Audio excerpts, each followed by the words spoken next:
देखिए MTV भारत, जज्बा सच दिखाने का। इटावा के सैफई मेडिकल यूनिवर्सिटी में संदिग्ध परिस्थितियों में गोरखपुर के MBBS छात्र हिमांशु गुप्ता की हुई मौत, जिसका गोरखपुर के राजघाट पर सोमवार को अंतिम संस्कार कर दिया गया। दाह संस्कार के बाद मृत हिमांशु की मां डॉक्टर सरिता गुप्ता और परिजन भी बेटे की मौत को सुसाइड मानने को तैयार नहीं है। उनका आरोप है कि बेटे को मारा गया है, वो सुसाइड नहीं कर सकता है। उन्होंने कहा कि हत्या को आत्महत्या का रूप दिया गया है। कुछ अनसुलझे सवालों का जवाब कोई नहीं दे पा रहा है। इटावा के सैफई मेडिकल कॉलेज में गोरखपुर के MBBS प्रथम वर्ष के 19 वर्षीय मेडिकल स्टूडेंट हिमांशु गुप्ता की मां डॉक्टर सरिता गुप्ता ने बताया कि 20 अगस्त की रात 8:27 पर इटावा के सैफई मेडिकल यूनिवर्सिटी के वार्डन अजय कुमार द्वारा व्हाट्सएप कॉल किया गया। उन्होंने बताया कि आपके बच्चे ने कुछ कर लिया है, उसे ट्रॉमा सेंटर में एडमिट किया गया है, आप लोग तुरंत चले आइए। उन्होंने कहा कि आप अच्छे से अच्छा इलाज कराए, हम लोग आ रहे हैं। इसके 10 से 15 मिनट बाद उनका दोबारा फोन आया कि आपके बच्चे ने फांसी लगा ली, आपके बच्चे की मौत हो गई है। उन्होंने कहा कि आप लोग फौरन चले आइए। उन्होंने बताया कि वे लोग रात 11 बजे गोरखपुर से निकली। उन्होंने बताया कि सुबह 5 से 5:30 बजे तक पहुंचे। उन्होंने कहा कि उन्हें पहले हॉस्टल ले जाया गया, वहां पर बहुत कहने पर पुलिस वाले द्वारा रूम खोला गया। उसके पहले बच्चे का मोबाइल हटा दिया गया था। कहा गया कि उसका मोबाइल फॉरेंसिक टीम वाले ले गए हैं, लेकिन उसका मोबाइल पुलिस वाले के अंडर में थाने पर जमा कर दिया गया था। कमरे पर मोटी मोटी 3 चादर और तौलिया से पंखा को सजाया गया है। पंखा से बच्चा लटकेगा तो कोई स्टूल या मेज रखेगा, सब चीज व्यवस्थित रही है। पंखा भी टेढ़ा नहीं हुआ। उनका बच्चा सुसाइड नहीं कर सकता है। उसने सुबह ही उनसे और दादी से वीडियो कॉल से अच्छे से बात की। जिस बच्चे को इंजेक्शन लगवाने के लिए 4 लोगों को पकड़ना पड़ता था, वो अपनी बॉडी के साथ इतना बड़ा निर्णय नहीं ले सकता है। उसने फरवरी 2022 में वहां एडमिशन लिया था। उन्होंने बताया कि 2-3 माह बीतने पर उसके कॉलेज के प्रोफेसर द्वारा बार बार ये कहा जाता रहा है कि तुम कैसे MBBS में एडमिशन पा गए हो, तुम इसके लायक नहीं हो। उसे मेंटली टॉर्चर किया जा रहा था। उन्होंने उसे कई बार समझाया, वो धीरे धीरे समझ लिया था। अब वो एकदम ठीक रहा है। रक्षाबंधन पर वो घर आया था, वो काफी खुश रहा है। 15 अगस्त की रात में वो बस से गया। 16 की सुबह उसने क्लास की 17 और 18 को क्लास किया। जन्माष्टमी सेलिब्रेट किया। वो पढ़ने में फर्स्ट क्लास स्टूडेंट रहा है। उन्हें रैगिंग का भी शक है, लेकिन इसके बारे में उन्हें नहीं पता है। हिमांशु की मां सरिता की माने तो उन्हें पता चला है कि वहां पर सीटों का खेल चलता है। जो कमजोर बच्चे हैं उन्हें सुसाइड के लिए मजबूर कर दिया जाता है, नहीं तो घटना करके सुसाइड का रूप दे दिया जाता है। उसके साथ के स्टूडेंट ने बताया कि 7:55 पर शाम को दरवाजा खटखटाया गया, लेकिन दरवाजा नहीं खुलने पर नीचे से वार्डन और सिक्योरिटी को बुलाया गया, तब दरवाजा खोला गया। उन्होंने कहा कि ट्रॉमा सेंटर में इतनी जल्दी कैसे ट्रॉमा सेंटर पर पहुंचा दिया गया, ये समझ से परे है। जबकि ट्रॉमा सेंटर कैंपस से दूर है, ट्रॉमा सेंटर का रिकॉर्ड तो होना चाहिए। उन्होंने सीधे बच्चे को बगैर किसी जांच के मोर्चरी भेज दिया। बड़ी मुश्किल से बच्चे की लाश को उन लोगों को दिखाया। उसके सीने होठ के ऊपर चोट के निशान थे, उसकी नाभि से ब्लड निकला हुआ था। उन्होंने कहा कि मेरे बच्चे को मारा गया है, उसे फांसी का नाम दिया जा रहा है, उसे सुसाइड का नाम दिया जा रहा है। इसके साथ ही यूनिवर्सिटी प्रशासन का CCTV कैमरा भी उस समय बंद रहा है। फाटक खोलने का वीडियो बनाया गया है, लेकिन फाटक के अंदर कमरे के अंदर का वीडियो क्यों नहीं बनाया गया?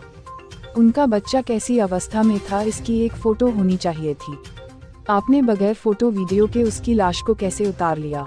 हिमांशु के छोटे भाई दिव्यांशु और जीजा प्रवेश कुमार और बड़ी बहन दीक्षा गुप्ता को भी पूरा यकीन है कि उसकी हत्या की गई है।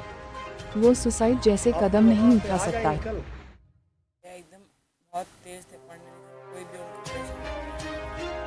और उनका नेचर एकदम सीधा साधा, कोई किसी से मतलब नहीं रखते थे, कोई दोस्ती कोई यारी नहीं थे। बस घर में मम्मी पापा से और दादा दादी से मतलब रखते थे। कहीं भी बाहर नहीं किसी को भी दिखते नहीं थे जल्दी, कहीं भी बाहर नहीं निकलते थे, बस घर में बैठ के हम लोग पढ़ते थे, बस किताबों में।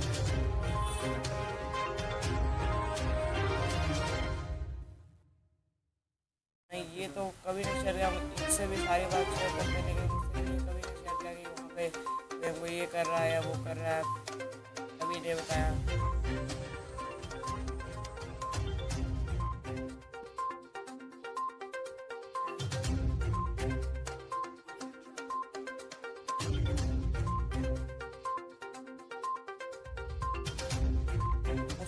नहीं बोल सकते हम ऐसा कदम कभी नहीं कर सकते।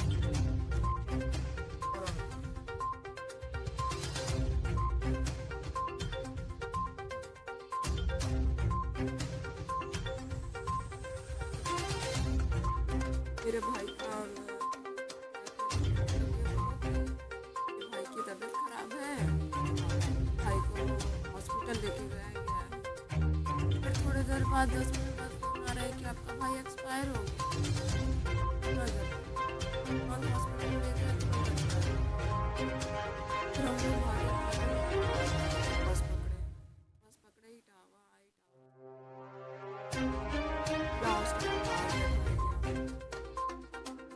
रूम में नहीं ले जाने दिया, बाहर बैठे रहे हम लोग 3 बजे। गेस्ट रूम वहाँ का खोला गया, वहाँ बैठे। हॉस्टल के बच्चों से बुला के हम लोग बुलाए तो कुछ जगह पहले आ ही नहीं रहे, तो बुला दीजिए बच्चों से कोई तो ये क्या हुआ? उसके बाद कहते कहते बहुत देर बाद बच्चे धीरे धीरे उन लोगों से भी बात करने पे सब एक ही बात बोल रहे। साथ में बुलाए अपने भाई उसको दोस्त को कि चलो साथ में नीचे गार्ड को बुलाया गया था। बस यही सारे बच्चे यही कोई कुछ एक ही बात, कोई मतलब एक वर्ड में भी किसी की डिफरेंस नहीं। क्या लग रहा है मेरा भाई ऐसा कदम नहीं उठा सकता है। अगर उससे एक चीज़ की भी दिक्कत होती थी तो वो हमसे नहीं लेकिन मम्मी से भाई से तो जरूर शेयर करता। तो एक वर्ड भी अगर उसे टीचर कोई बोलता भी था तो कहेगा मम्मी मुझे आज टीचर ने ये कहा, क्या इस दोस्त ने क्या नहीं। रक्षाबंधन आपके आप कुछ भी नहीं, हम तो अपने लखनऊ से यहाँ आए बांधने के लिए। वो यहाँ आया हुआ था, वो कह कि हम भी चलते हैं। कुछ भी ऐसा नहीं। वो उसके बाद इतना खुश था, इतना फोटो खींचना घूमना फिरना इतना था, हमें जरा भी उम्मीद नहीं था कि उसके साथ। क्या लग रहा है? हमें तो ये किसी ने कुछ किया है, हमें यही लगता है। मेरा भाई ऐसा वो इतना भयंकर बांध के और इतना बड़ा कदम अपने से तो कभी नहीं उठा सकता। अब वो जैसे भी हो वो अपने कदम ये ऐसे नहीं उठाता, वो जरा भी हिंट जरूर करता। हाँ हाँ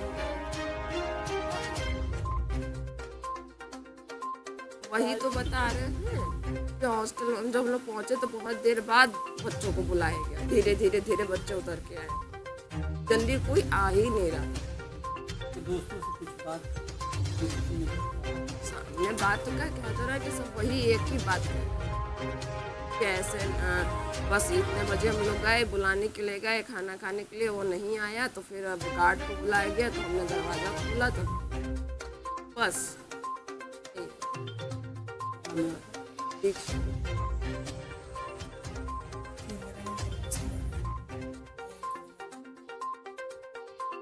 मुझे जैसे ही जानकारी मिला हम लोग दिल्ली से पहले इटावा गए।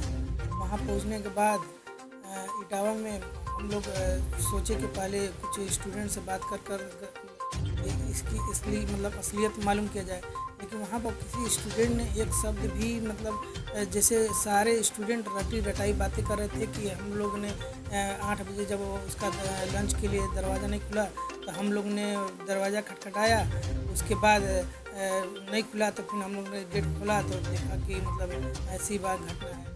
लेकिन उनसे जब उस घटना की मतलब कोई भी वीडियो रिकॉर्डिंग की मांग की गई तो वहाँ पर हम लोग ने देखा कि गेट तोड़ने तक का तो वीडियो वो लोग दे रहे हैं, गेट तोड़ने के बाद का वीडियो कोई स्टूडेंट नहीं दे रहा है। सब लोग कह रहे हैं कि हम लोग इतने डर गए थे कि हम लोग वीडियो नहीं बना रहे। ऐसा हो ही नहीं सकता कि इतने लोग थे और उसमें से किसी ने उस घटना की वीडियो रिकॉर्डिंग उसके गेट तोड़ने के बाद की ना की हो।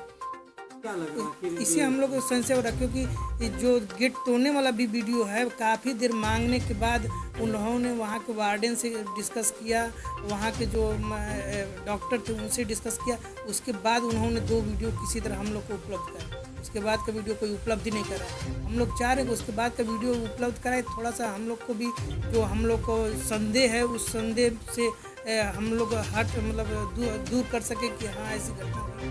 क्योंकि हमें लग रहा है कि ऐसी घटना हुई नहीं है। वो पर्दा जो उस पर चादर उधर टंगे हैं वो बाद में उसको स्थिति को सही दर्शाने के लिए वैसे किया गया है। क्या मांग करते हैं? हम मांग कर रहे हैं कि उस दिन उसके अपने छोटे भाई 3 बजे दिव्यांशु से बात हुई है। वो हंसता खेलता एकदम अच्छे से बात हुई है। आखिर 2 घंटे में ऐसी क्या परिस्थितियां बदल गई कि उन लोग द्वारा ऐसा मतलब इल्ज़ाम लगाया जा रहा है कि उन्होंने फांसी लगाई। अगर फांसी भी लगाई तो उसका कोई वीडियो फुटेज क्यों नहीं है? गेट तोड़ने के बाद वीडियो फुटेज क्यों नहीं है? उन्होंने बिना पुलिस की उपस्थिति के वो गेट कैसे तोड़ दिया, और गेट तोड़ा भी तो उसका उसके बाद का वीडियो क्यों नहीं बनाया? से क्या मांग करते हैं? हम मुख्यमंत्री से ये मांग कर रहे हैं कि इस घटना की सही से जांच कराई जाए और जो भी दोषी है उसके खिलाफ कठोर से कठोर कार्रवाई की जाए, क्योंकि ताकि हम भविष्य में किसी भी अन्य बच्चे की ऐसे मतलब ज़िंदगी अपना खोना ना पड़े।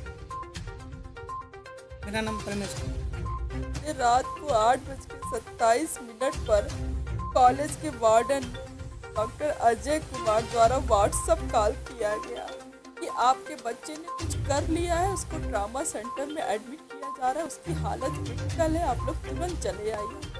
सर तुरंत कैसे आएंगे, हमको टाइम लगेगा, आप अच्छे से अच्छे बेस्ट इलाज मेरे बच्चे का कराइए। हम लोग निकल रहे हैं, अभी हम लोग तैयारी कर ही रहे थे, ठीक 10 से 15 मिनट बाद 40 पे फोन आता है कि आपके बच्चे ने फांसी लगा ली, आपका बच्चा एक्सपायर कर गया, आप अपनी बॉडी आके ले जाइए, तुरंत आके ले जाइए। अब कि हम कोई हवाई जहाज से नहीं आ सकते, आ रहे हैं, कैसे मेरा बच्चा क्या कर दिया, आपका बच्चा सुसाइड कर दिया, आप चिंता करके फोन कर दिया। हम लोग रोते भी लगते, किसी तरह से रात के गाड़ी ड्राइवर भी आया, गाड़ी रात को वहाँ 5:30 बजे हम लोग 6 से था। वहाँ जब पहुँचे तो पहले तो ये लोग मुझे हॉस्टल ले गए। हॉस्टल पे बहुत कहने पर रूम खोला गया, रूम पुलिस वाले ने खोला, लेकिन उसके पहले उसका मोबाइल वहाँ से हटा दिया गया था। और उसके बाद कह रहा है फॉरेंसिक टीम मोबाइल ले गई, कि फॉरेंसिक टीम अभी नहीं आई थी। मोबाइल इन लोगों ने पुलिस वाले के अंडर में था, थाने पर। उसके बाद कमरे पे एकदम देखने से लग रहा था कि चादर मोटी मोटी 3 चादर, एक और तौलिया, उसको लपेट जैसे पंखे को सजाया गया है 3 पार्ट में करके। और उसके बाद उस पे अगर पंखा पर बच्चा लटकेगा अचानक तो लटक नहीं जाएगा, कोई स्टूल रखेगा, कोई मेज रखेगा, तब तो बस लटकेगा। कुछ भी ऐसा नहीं था वहाँ पर, एकदम सब चीज़ें व्यवस्थित, और न पंखा टेढ़ा हुआ था। पंखे पे वजन पड़ने पे पंखा भी तो टेढ़ा होगा, ऐसा तो नहीं उनका इतना मजबूत पंखा कि इतना वजन पड़ा पंखा टेढ़ा ना, पंखा एकदम सही से था। क्या लग रहा है आपको बच्चे? बिल्कुल मेरे बच्चे ने सुसाइड नहीं किया, मेरा बच्चा ऐसा नहीं था, वो हर छोटी छोटी बात से तो ऐसा नहीं, उसको एक सुई लगवाने में 4 लोग पकड़ते थे, वो अपनी बॉडी के साथ इतना बड़ा निर्णय नहीं ले सकते। और वो उस दिन सुबह ही मुझसे कॉल बात किया, मुझसे बात किया, दादी से बात किया, अच्छे से, कोई दिक्कत। आपके बच्चे ने कब एडमिशन लिया था? फरवरी 2022 में। 8 महीने का डिस्टेंस, कभी कोई स्कूल में कोई दिक्कत जब 2-3 महीने बीते तब उसने एक बार समस्या ये बताई कि कॉलेज में बार बार कहा जाता है कि तुम कैसे सीट पा गए, तुम कैसे एमबीबीएस में आ गए, तो पढ़ने के लायक नहीं, पढ़ नहीं पाओगे, छोड़ देना चाहिए, इस तरह का बार हाँ मेंटली उसको टार्चर हेरेसमेंट किया जा रहा था। तो मुझसे कहता तो मैं उसको कई बार समझाती थी, कई बार बच्चे को समझाते जब बात सही कर लेती तो फिर चला मेरा बच्चा ठीक हो जाता था, अच्छे से करना। फिर धीरे धीरे उस चीज़ों को समझ लिया था, एकदम ठीक था मेरा बच्चा, क्योंकि बेटा एजुकेशन रक्षाबंधन में आया तो एकदम खुश था। हम लोगों ने इंजॉय किया, मूवी देखी, घूमे, हम लोग आ गए। उसके बाद 15 अगस्त की रात में वो बस से गया मेरा बच्चा। 16 की सुबह क्लास किया, 16 किया, 17 किया, 18 क्लास किया, जन्माष्टमी सेलिब्रेशन, हाँ जन्माष्टमी सेलिब्रेशन। उसके बाद मेरे बच्चे को अचानक 19 को सुबह उसने फ़ोन किया, कोई बात नहीं, मेरा बच्चा हंसता मुस्कुराता मुझसे बात किया। पढ़ने में कैसा था? हाई स्कूल पढ़ने में बच्चा मेरा बहुत अच्छा था, फर्स्ट क्या लगता है आपको?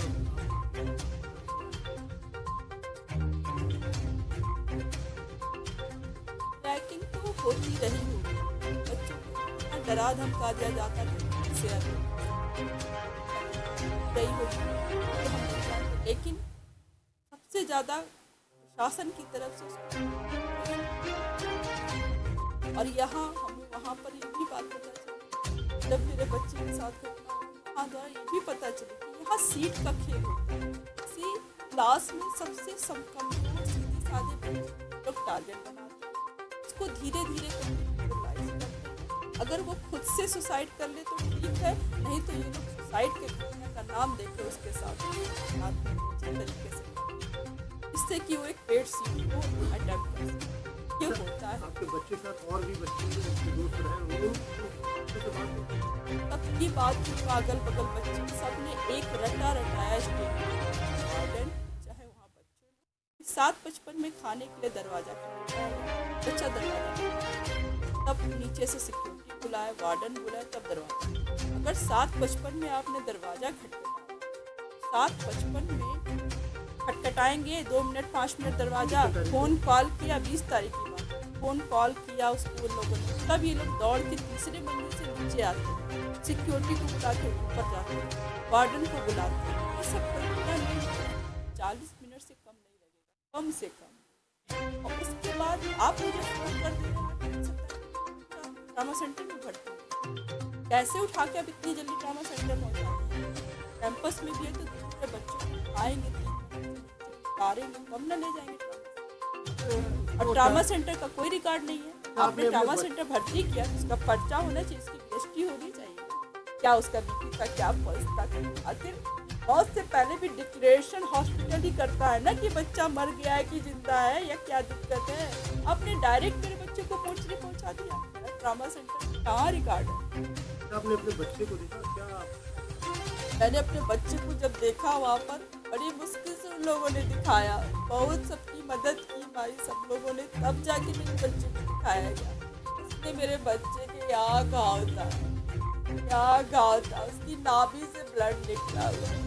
मेरे बच्चे को मारा गया है और उसको फांसी का नाम दिया जा रहा है, उसको सुसाइड का नाम दिया जा रहा है। मेरे इतने अच्छे थे बच्चे को सुसाइड का आरोप लगाया जा रहा है। और सबसे बड़ी बात, कॉलेज प्रशासन का CCTV कैमरा क्यों बंद है? क्यों बंद है CCTV कैमरा मेरे कॉलेज? अगर आप लोग सही हैं तो CCTV कैमरा क्यों बंद है? अब फाटक खोलने तक का आप वीडियो बना रहे हैं तो फाटक के अंदर की फ़ोटो कहाँ है मेरे बच्चे की? वो बच्चा मेरा हैंग किया है या कैसी अवस्था में है, क्या है? एक फ़ोटो होनी चाहिए ना। आप वीडियो, उसकी वीडियो कहाँ? आपने कैसे बिना उसके उतार लिया, पहुंचा दिया, क्या कर दिया, कैसे बिना उसके? कितने बच्चे इसके? वहाँ पर तो नहीं आपके बच्चे, आपके बच्चे 19 साल का वो बेटे बेटे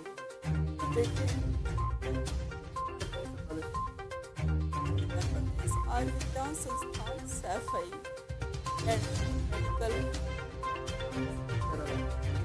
सेंटर।